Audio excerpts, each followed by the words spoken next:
आता आपल्या शहरात Khambalkar super speciality hospital Sawantpur वसाहत आपल्या सेवेसाठी 24 तास तत्पर।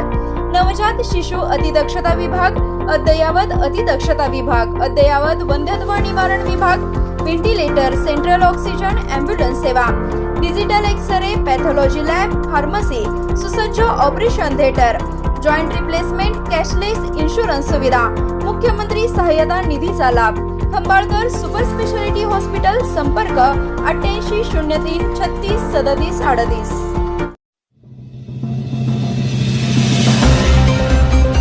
अमानुष छळ प्रकरणी आरोपी पित्याला 3 दिवसांची कोठडी, आजोबांनी दिली फिर्याद।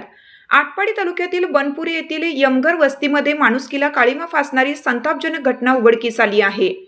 पित्यानेच आपल्या 2 अल्पवयीन मुलींना अमानुषपणे छळ करत घरातील अँगलला लटकवल्याने 9 वर्षाच्या मुलीचा मृत्यू झाला, तर दुसरी मुलगी गंभीर जखमी झाली आहे। या प्रकरणी आरोपी वडिलांना न्यायालयाने 3 दिवसांची पोलीस कोठडी सुनावली आहे। ही धक्कादायक घटना 25 मार्चच्या रात्री घडली।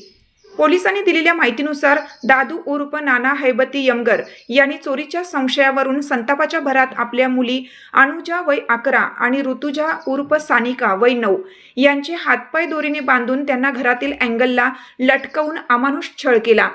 या प्रकारात लहान मुलगी सानिका हिचा जागीच मृत्यू झाला, तर अनुजा ही गंभीर जखमी झाली। तिच्यावर शस्त्रक्रिया करण्यात आली असून सध्या तिची प्रकृती धोक्याबाहेर असल्याची माहिती मिळत आहे।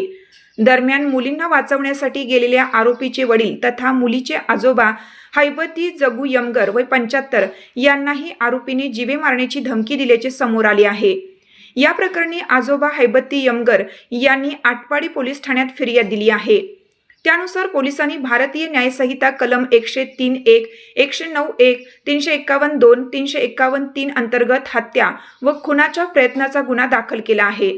न्यायालयाने अधिक तपासासाठी आरोपी दादू उर्फ नाना यमगर याला 3 दिवसांची पोलीस कोठडी सुनावली असून पुढील तपास आटपाडी पोलिसांकडून सुरू आहे।